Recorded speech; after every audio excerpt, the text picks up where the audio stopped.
As falhas dos procedimentos odontológicos podem ser causadas por alterações sistêmicas, e isso pode estar diante dos seus olhos sem que você veja.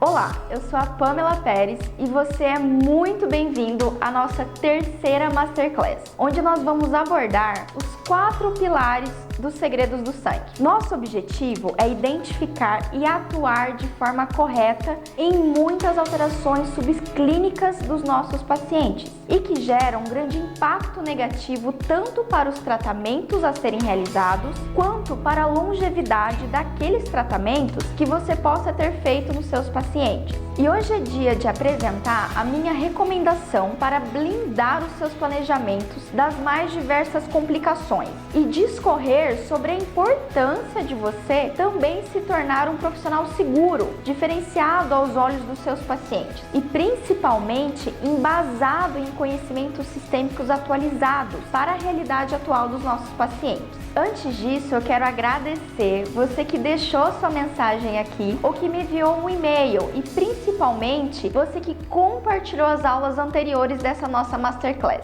Seu envolvimento é muito importante para mim e eu valorizo muito que você de alguma forma se beneficie com esse conhecimento que eu preparei com muito carinho para te apresentar. Na primeira aula, eu mostrei os riscos que muitos colegas estão correndo quando não entendem o impacto negativo que pequenas alterações sistêmicas podem ocasionar na cicatrização, no metabolismo ósseo, no metabolismo de tecidos moles e duros e mesmo na longevidade dos mais variados procedimentos comuns na odontologia atual. E na segunda aula, nós aprofundamos em exemplos de alterações sistêmicas do dia a dia, que podem enganar mesmo o profissional mais experiente. Eu fiz questão de reforçar com a minha experiência e com provas de artigos e publicações algumas condições sistêmicas que chegam a atingir 40 milhões de brasileiros e que têm impacto direto nos procedimentos odontológicos, na durabilidade deles e, é claro, vão até refletir na sua competência profissional aos olhos do paciente. Se por algum motivo você ainda não viu as minhas 2 aulas anteriores, a minha recomendação é que você volte lá e veja o conteúdo na ordem que foi apresentada para você. Simplesmente porque essa aula de hoje é a continuação das 2 aulas anteriores. E também porque o que foi ensinado lá é mandatório para que você aproveite a aula de hoje de forma completa e não fique na superfície do conhecimento. Porque o que já foi apresentado lá tem grande chance de ampliar o seu conhecimento e que vão ser aprofundados aqui e agora. Dados os recados de hoje, vamos mergulhar nesse conteúdo que eu amo ensinar. O primeiro pilar é a anamnese blindada. Infelizmente, ainda tem um grupo de profissionais que não faz uma boa anamnese ou que apenas faz de forma resumida, superficial. Por um lado, eu realmente entendo que grande parte das anamneses disponíveis não fazem mesmo muito sentido e a explicação para isso é porque elas foram criadas em outros países, em outras épocas e para outras realidades. E muitas vezes elas foram apenas traduzidas para o português, sem a devida contextualização. E a percepção é que parte delas realmente não faz sentido. Só que a consequência é que uma anamnese superficial pode fazer com que toda a sequência de atendimento fique desprotegida, às vezes fadada ao fracasso. Eu introduzi o assunto anamnese blindada na aula anterior e aqui é um momento de explicar ela de uma forma mais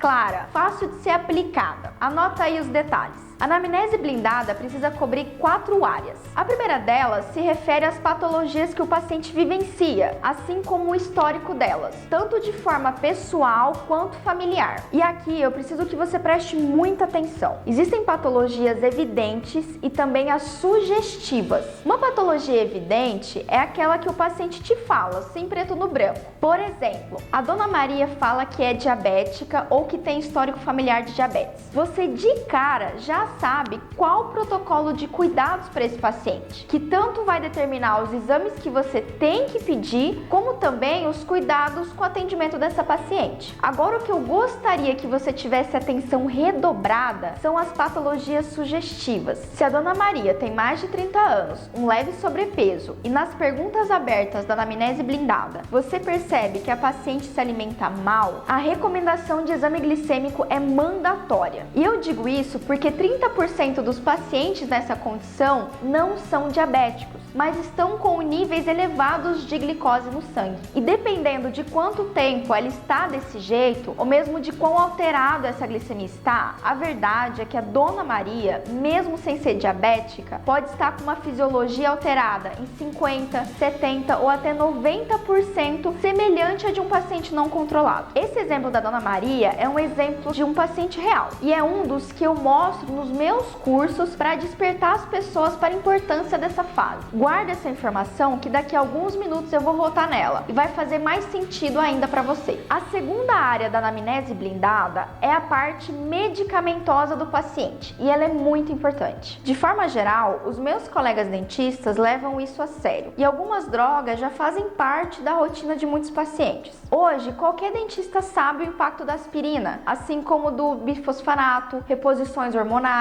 anticoncepcionais, antidepressivos e outras drogas mais comuns, que podem alterar o fluxo salivar, a hemostasia e até mesmo o metabolismo de tecidos moles e duros. Mesmo assim, eu ainda vejo que muitos colegas ainda se questionam sobre os protocolos a serem seguidos nesses casos que são mais tradicionais. A minha recomendação é que você aprenda isso em um bom curso e estude a sério, porque não tem outra forma de aprender isso e, desculpa a franqueza, mas no final das contas, é o seu que está na reta. O que eu abomino e contraindico é que o profissional use grupos de WhatsApp para tirar dúvida, ou então consulte sites que não tem certeza de que são confiáveis. Tão importante quanto saber a informação é saber a fonte dela. Por outro lado, aqui no quesito medicamento, tem uma pegadinha que está acontecendo bastante no Brasil, que são aqueles pacientes que tomam suplementos ou até medicamentos que são vendidos sem necessidade de receita, como a ideia de produto natural. Por exemplo, esse exame à direita é de um paciente que faz uso diário de aspirina. Dá para ver claramente que o tempo de sangramento está alterado, o que contraindica boa parte dos procedimentos cirúrgicos. Já esse exame à esquerda é de outro paciente que não toma aspirina e nenhum outro medicamento, mas faz uso de ginkgo biloba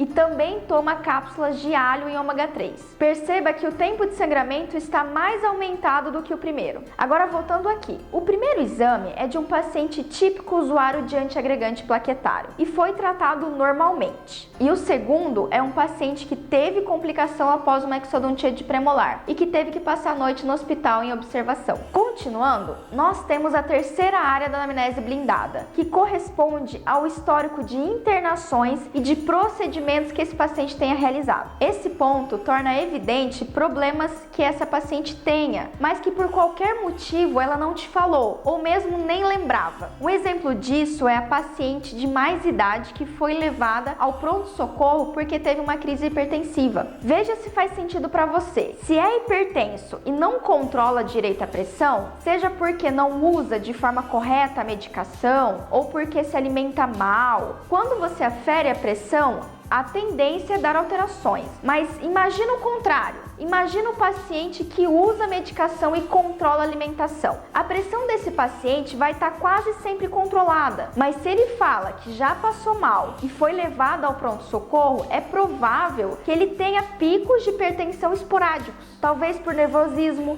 por ansiedade ou outras reações que comumente ocorrem durante o atendimento odontológico. Ou seja, o paciente começa o atendimento com a pressão controlada e de repente a pressão sobe. No histórico de internações também deve-se considerar os tratamentos odontológicos, porque se o paciente teve alguma reação à anestesia ou teve um problema pós-operatório no passado, já é meio caminho andado para evitar que essas mesmas intercorrências se repitam. E a quarta área do planejamento blindado é uma das mais importantes. São as perguntas abertas que você deve fazer ao paciente. Aqui o importante é dar espaço para que o seu paciente fale sobre o dia a dia dele, as rotinas, os horários, os hábitos. E aqui tem uma informação que vale ouro. Por exemplo, pessoas que não têm tempo, comem fora, dormem pouco, são bomba-relógios para hipertensão, baixa de imunidade e também para níveis elevados de glicemia no sangue. Se você pegou um paciente assim, exame de sangue nele.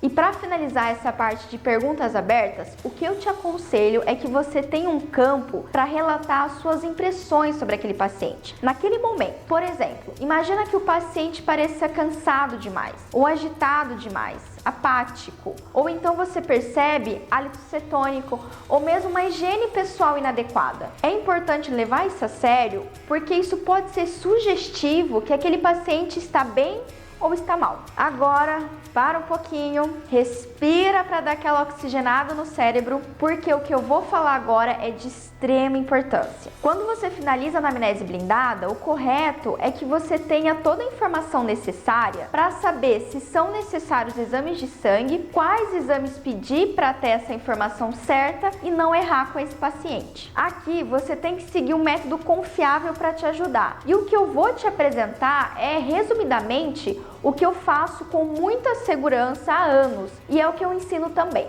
A partir do que você pegou de importante na anamnese blindada, associada ali ao possível planejamento do caso, você vai concluir quais dos exames abaixo você precisa. Por exemplo, hemograma completo, coagulograma, TGO e TGP, hormônios, glicemia em jejum e qualquer um outro que faça sentido para você solicitar. Agora, determinadas condições também podem determinar exames específicos. Por exemplo, aquele paciente que você já sabe que usa antiagregante plaquetário, você vai incluir ao coagulograma completo também o exame da função plaquetária. A gente conhece também como FPA-100. Aquele paciente que tem ou que teve contato com bifosfonatos, você deve solicitar o CTX. Pacientes com diagnóstico de diabetes precisam obrigatoriamente do exame de hemoglobina glicada. Existem várias condições que vão cobrar de você um conhecimento sólido e mais avançado. E a minha recomendação é novamente que você tenha um método confiável e seguro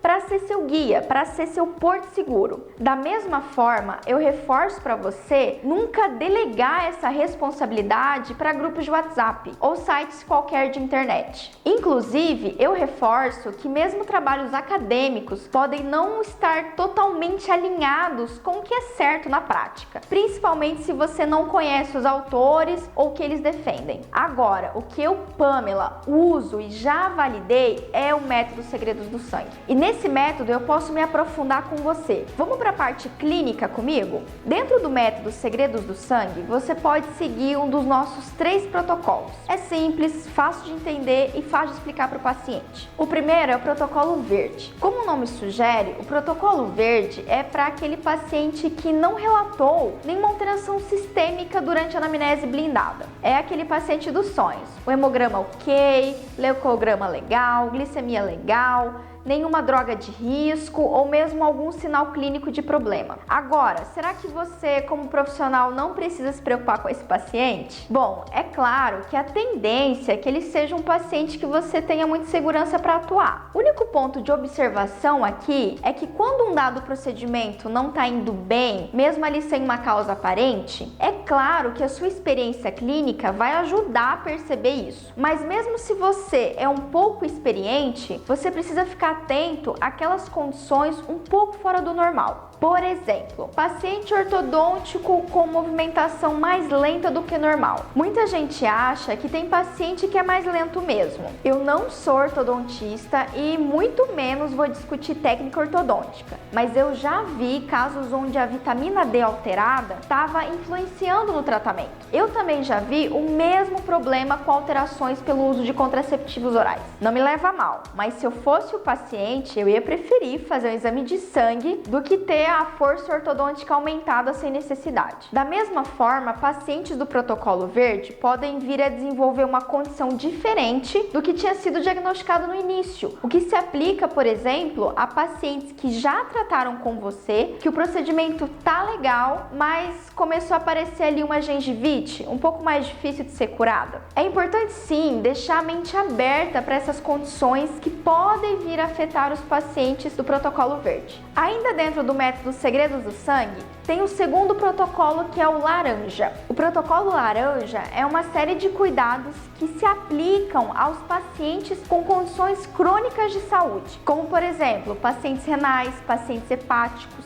cardíacos, hipertensos, diabéticos, alterações da tireoide e mesmo alterações hormonais. A minha recomendação é que você explique para o paciente que vai atender ele seguindo esse protocolo laranja, justamente para a segurança dele. O meu feedback e o feedback dos meus alunos é muito positivo para essa abordagem, porque os pacientes se sentem acolhidos e seguros com a clareza envolvida aqui. É claro que as recomendações são diferentes para cada ocasião, mas, por exemplo, para pacientes diabéticos, você vai seguir com a complementação do exame da hemoglobina glicada, porque o nível pode liberar ou contraindicar que um dado procedimento eletivo seja feito naquele momento. E isso é para a sua segurança e do paciente. Da mesma forma, eu posso abordar os pacientes com alteração hormonal. Sendo você colega que trata dessa alteração, ou seja, você o colega que encaminha, o importante aqui, para dentro do método Segredos do Sangue, não é quem vai tratar, mas sim que o paciente seja colocado em uma condição de equilíbrio para ser realizado aquele procedimento odontológico. Ou seja, o método Segredos do Sangue te dá todo o embasamento que você precisa para tomar a decisão que você acha correta. E por fim, nós temos o protocolo vermelho. O protocolo vermelho é aquele recomendado para todos os pacientes que não podem ser submetidos a tratamentos eletivos sem que o problema identificado seja sanado. Por exemplo, o paciente com alterações no mecanismo de coagulação precisa ter essa condição corrigida antes de qualquer procedimento que envolva um retalho cirúrgico, por exemplo. Também pacientes imunodeprimidos, diabéticos descompensados, hipertensos não controlados e por aí vai.